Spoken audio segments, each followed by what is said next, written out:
Sunday, April the 2nd, 2023. Detecting Talk of the Day. I talked to a gentleman yesterday, Southern Relics Adventures YouTuber. He had a gentleman who goes by the name Surfside Dan with him. Surfside Dan was using the Manticore. You know, the Manticore only has one version of software currently publicly available.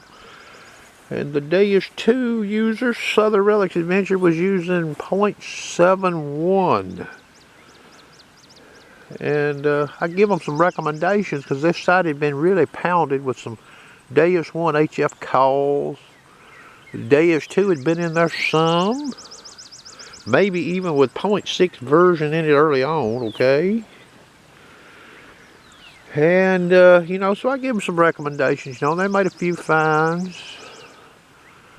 And for anybody that's interested, and believe it or not, my styrofoam test confirmed this, and they got to see some of this in the wild. The Manticore, it's a little different than the Deus 2 in one respect. Now, I'm speaking of 0.71 and even 0.60 on the Deus 2. If you're using that detector in a hard hunted site, you don't want to have the numbers 6, 7, 8, 9, and 10. You don't want to have those blocked on your detector.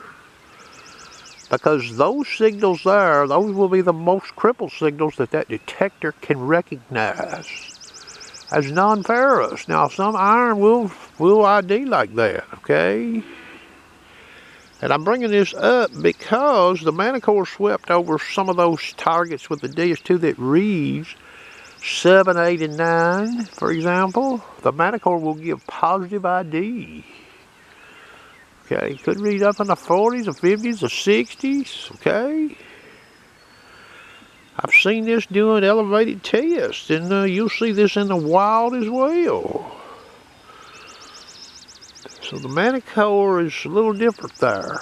And the tone that Deus 2 provides with some of them targets, it will hit them. It may be a little bit more abrupt than normal, but it'll still be a tone that will alert you.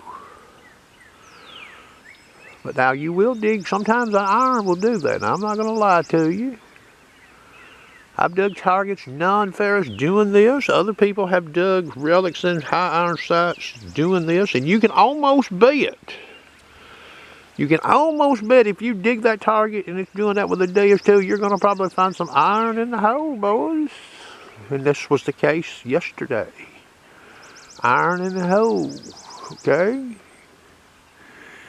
So both them gentlemen, you know, they got some pretty good little training on their detectors out there in that site and had some fun. They didn't make a lot of finds now, okay? I'm not going to joke with you. You're not going to. You go in there and you're going back in a site that's already been hunted hard. Even with a Deus 1 HF coil. You go in there and you pound an old high iron site real well with those. You know what you're doing. You go back in there with a Manticore. You're not going to load your pockets full of finds, ladies and gentlemen. Okay, I've been into sites like this. But you can make some finds nonetheless. Okay, especially high conductors. And maybe some larger, what would actually be, they would be lower conduction, but because of their size, they would read high conductor, like bigger brass, deeper, okay? So anyway, that's the detecting talk of the day. I hope everybody has a nice day. It's cool here this morning, but boy, this wind has laid down, boys. Another bad day for wind here yesterday. Hope you enjoyed.